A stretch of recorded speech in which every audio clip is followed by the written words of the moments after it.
Okay, so here we go. Hopefully everything will work. Probably it's going to be more glitching. That just seems to be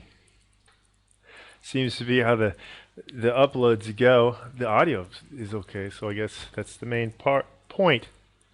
Anyway, so right now I've got some time before I get locked into having no time. So I'm going to cover some things, and this is about resources for learning a language, foreign language, obviously, one that's foreign to you. So I had said before in another video that all the YouTube people seem to be covering the same books and the same genre of learning, which is really bizarre because they're basically going over tourist books, tourist ideas, phrase books, things that are put out by commercial houses. They don't touch academic books that are meant strictly for people who want to learn language. They're not also touching those fields which teach the person the method of how to learn, which is very important. So there's a lot of things they're leaving out. They're going over several. I'm really kind of surprised that Argüelles is only going over books that are commercial, and he's going over Simio, and he's going over Teach Yourself and Living Language, something like that. That stuff is at this point in time now, and ever since I would say that the method of let's say conversational, situational input, they've really gone to this model that's very loose and very strange and not very productive. Number one, the overall goals of the books are not that much anymore, and they're not a high standard actually. And once again, they're just tourist books, and they're commercial tourist books.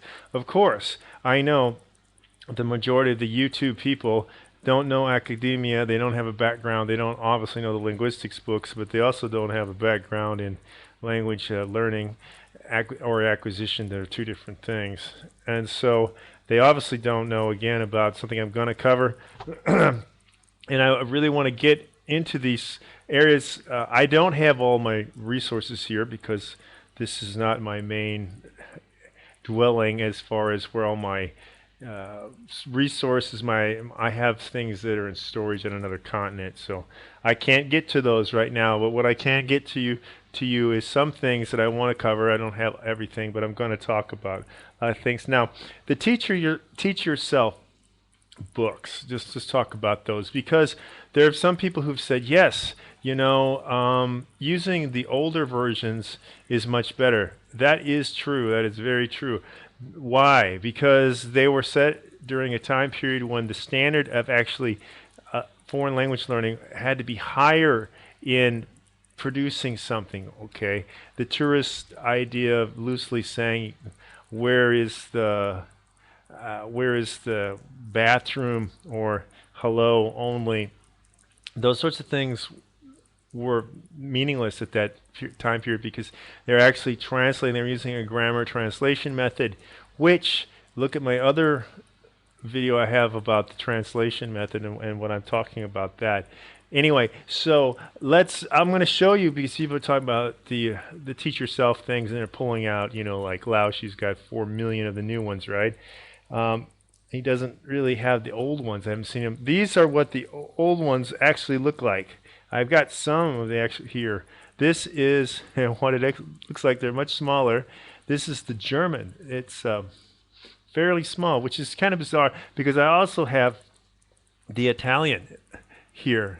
Look how much bigger the Italian is than German, and generally German is considered a lot more difficult than Italian for a English speaker to learn. For example, the thing with the German, this is from 1938. This is originally 1938. This was the same edition, was basically re-released through the 60s and into I think the beginning of the 70s. But this, of course, has spelling reform changes that have happened quite a bit from the initial thing. But however, the grammar, some of the lexical choices are a little bit different. But the grammar and what it has you do is much more rigorous and much, even though this is much smaller, and much more rigorous and much more academically astute than the newer versions. And the same with this Italian. This Italian is also, this was from 1943 for the Italian. And this is much more rigorous on making sure you know things. I noticed that, for example, I looked at some newer books just as in comparison, and they don't cover this, what's called, people want to call the second past tense in Italian. There's three, and there's a second one. I'm not just talking about the o comprato or something like that, or comprai. I'm not talking about those. There's another. Okay. What I do generally is that here I have because those books will get destroyed in the jungle if I'm using them much, so I copy them. This is the French. This is what the French copy looks like of the. It's basically like this. This is from also 38 originally. Of course, I got the little new looking thing on the front of it. Now, those I want to talk about. Those are much better than the newer Teach Yourself. I've looked at the newer Teach Yourself. They're vague. This is very specific because you have to have your thoughts better. You learn what the meaning is much more in your going between. Like I talked about, I'm not going to recover some things, but I'm telling you, these are better than the newer versions. And you'll also find that true almost every language.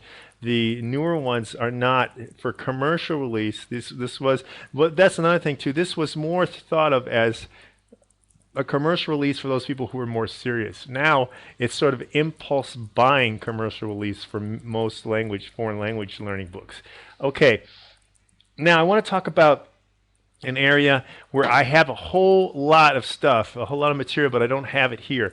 I do have one, though. I have one example of this, and that is the structuralism that was brought about by Skinner and the operant conditioning. That produced some incredibly good foreign language books, and ones that had been researched and they put a lot of work in because they were trying to go to self-programmed text, meaning that you could actually learn from the text, and that's what all these YouTube people really want. But they don't even know about this. I haven't seen one of them talk about this area. They haven't even found any of the stuff. It's a gold mine if you can find it. I've got all sorts of languages and program stuff, but not here. But I do have, and this has got to be, this is again a copy, so, you know, because the original, you can't find the original hardly anywhere. I'm not going to be carrying that around. And that is for Thai. This is a program text. I don't know if you can see this. This is without a doubt the best way. It's just incredible to learn the icons, the vowels and the consonants, because there's quite a bit of them, and to remember them easily. I'm going to show you a couple pages of things.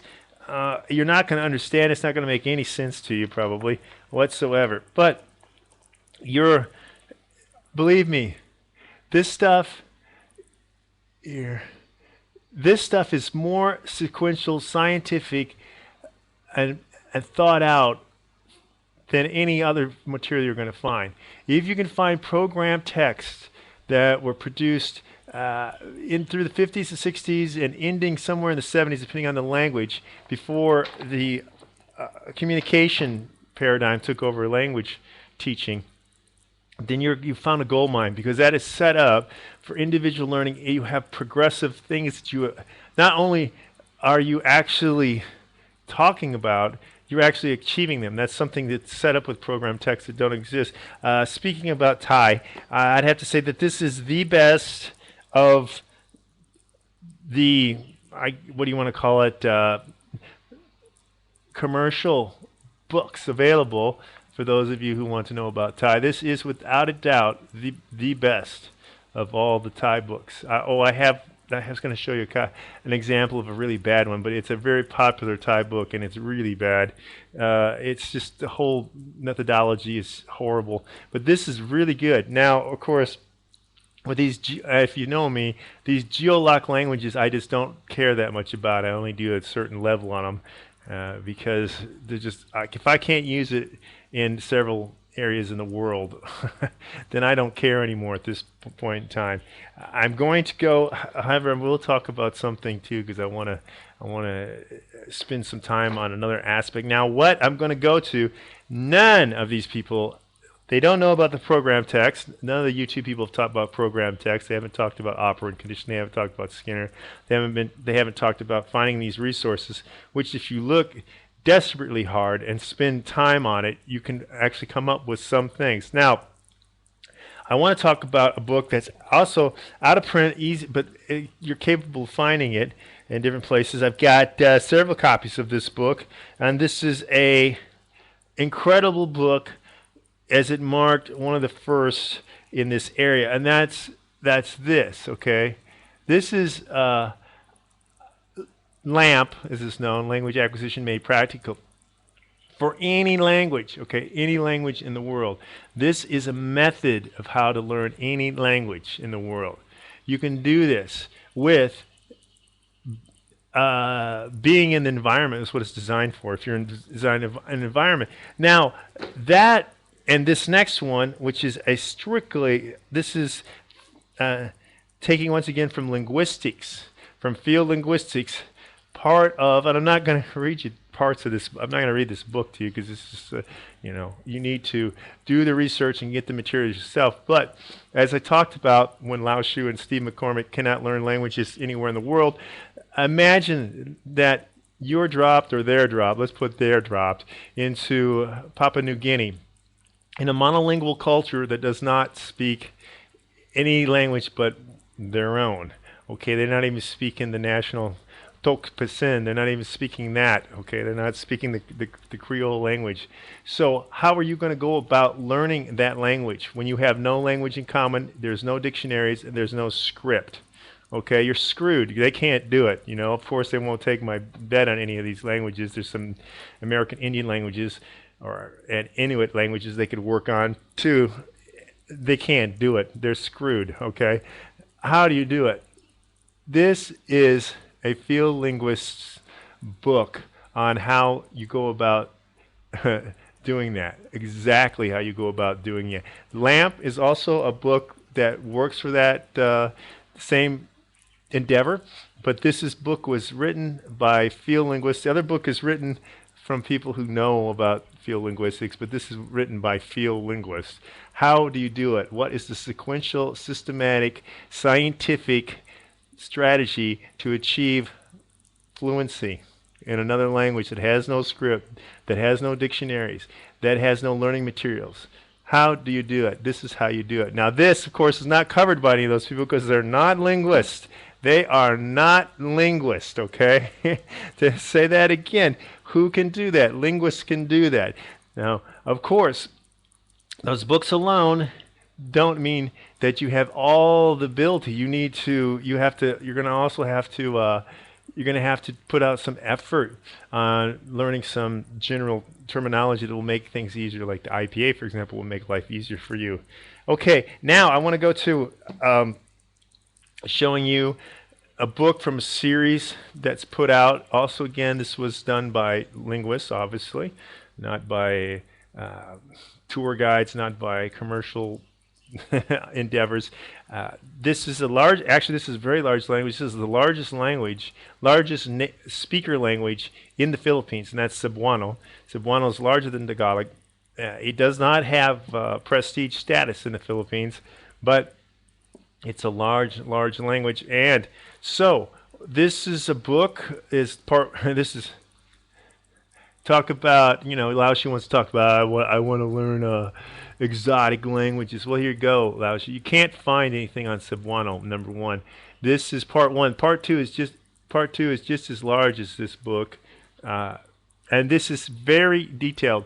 In fact, I want to read to you part of the entire idea behind this, because this is what's going to this is what separates people from being serious and trying to get somewhere in the language and being a dilettante, being a tiro, being a linguophile tourist in these other languages. Now, this is put out by Yale. there's a whole Yale put out a whole series of specific languages done by linguists on languages that don't have any other sources. Basically, there aren't. You can't. It's difficult to find Cebuano stuff, but this is it for Cebuano. They've also got a whole. They got a whole. Most of all the Filipino languages, their Tagalog series is big. Also, I mean, it's big as in thick, and that's because this is sequential, structured, systematic, and scientific. That's what you get, and this has everything to make you very good. Now, I want to read some of what the aim of the course is, some parts of this book, because it's going to give you a whole different mindset than what the YouTube gurus are babbling about. So the aim of language learning is to use the language like a native speaker. A learner cannot, of course, duplicate in a few months the experience of a whole childhood of a native speaker, especially since as an adult he is not so pliable as a child and thus not so amenable to new habits. However, he can learn to communicate. This means not only that the student can learn to understand everything and say what he wants to say himself, but more importantly, that he can get to know the subtleties and the nuances which express people's attitudes and feelings. Is it a joke or is it serious? Does the person mean what he says, or is it just being polite? Is he keeping his distance, or is he making overtures of friendship? Is he satisfied, or is he resentful? And so on. These attitudes are expressed by language as well as by other behavior, and the foreigner must learn not only to recognize the signals, but also to use the signals to convey his own feelings to others. In this course, we aim primarily to give you a feeling for the important, that is, frequently used aspects of Cebuano, grammatical structures, and design your ability to use these automatically and correctly. Now, this stuff right here, what I've just covered now, is completely far beyond what any of the YouTube people are talking about. They don't even talk about understanding such things as register. They don't understand picking up the nuances of nonverbal behavior, looking at how and why the phrases are said in what settings. They don't talk about that whatsoever because they don't know about it. And people, because these are prime examples, like Moses McCormick is never in the milieu. He'll never understand this stuff. He will not get it. And this is part of the knowing the culture. You cannot separate the language from its culture, the culture from its language. They're dependent. This is part of what Worf spent so much time talking about when he was talking about, among other things, about the Hopi languages, the Hopi language and other Amerindian languages as examples of that. So there's so much in here that you should keep in mind that your goal is to attain a command of Cebuano as near to that of the native speaker as possible. That is something they never talk about. The YouTube people are not talking about. They always think, well, it's okay to retain this, retain. No, you don't want to retain anything. You want to try to be a native.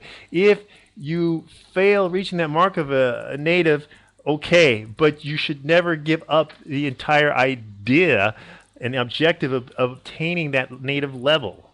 If you don't shoot for it, you can't reach it, of course. So you have to try to shoot for it. So how does one go about achieving this goal? The method on which our course is modeled and the procedures to be followed are described in a different section, but there are methods employed with proven success at the leading language training centers of the United States. This is, of course, once again, for people who must work in the language, must actually use the language, which once again goes back to my whole speech that I've given many times about the pragmatics. You have to be pragmatic about what you're doing. Are you using this language? How are you going to use this language? You're going to daily use this language. Is it necessary for your survival? That will make you fluent. Playing games, saying little tourist things, walking into little convenience stores and other things with your little flip phone or your iPad or whatever, and taping yourself hacking out a couple lines is not being fluent. It's not doing anything. You're trying to feel good about your ability to impress yourself, if not others. in the language. That is not what any of these serious courses are about, nor should it be your objective or goal. If you live in a place like middle United States where everyone is an English speaker and everyone assumes that they speak English, you trying to break out a couple lines in some other language, it's not anything. It's meaningless. You're like a parrot. It doesn't matter. You're a parlor. That's a parlor trick. It's just parlor tricks, okay?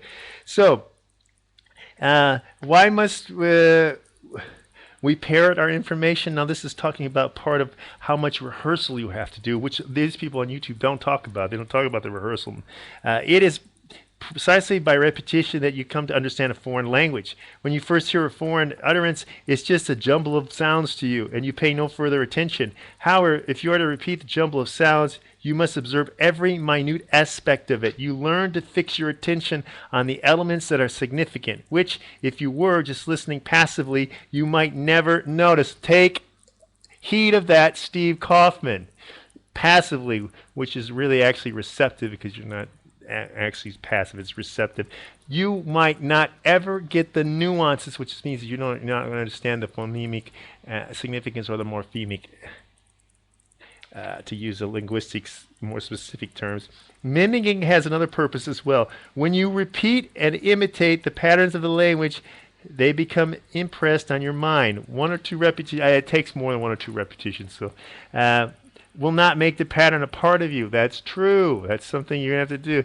But in these lessons, all the important intonational, prosody, and grammatical patterns are repeated several thousand times. Get that? Several thousand times. You have to practice things, because babies practice the most basic things thousands of times before they use them and master them fluently. You can't skip that. You can't skip the hello a billion times. You can't skip the how are you a billion times. You can't skip any of that stuff, you know. You have to practice it thousands of times, and then as you build up, even more on the other aspects. Language learning then is a matter of habit formation. True. That's where the operant conditioning comes in. That's why that has such a strong ability for second language learners. It's not actually, it's learning, but it works. For this reason, little class time is devoted to grammatical explanations. That's right. And this structure, they spend all the time speaking and getting it like I've talked about. If you don't have it like this, you don't have it, okay? No one's going to wait around for you to hem-haw things out as you try to translate in your head what you're saying, and then butcher the language by hitting the wrong stresses, by mispronouncing things, having the wrong prosody, number one, and having the wrong sounds. The phonology is incorrect. And then also syntactically or morphologically, you have it wrong. It also, see, I'm not going to read everything, but this is about, is memorization necessary? Yes. Languages are about memorizing. Everything you know is because it's memorized. It's just, how did you memorize it? What was the way in which it was done? And how thoroughly do you know it? I will not. There's a whole. That's learning. I'm not going to get into that about all the thing. In this, they also say that they should not use English in the classroom to force you to listen closely to, in this example, Cebuano, and to use Cebuano. So you're forced to use what you know and get it around. And this makes you, of course, process. This is the whole point of not using English in the classroom. Then, should the person, the informant, which is sort of a semi-technical term, the one who's teaching you the language, who's giving you the language model, in this case the language model, because the person giving you the language is not the linguist. The linguist set up the program, and the other person is just a native speaker. Should they speak slower?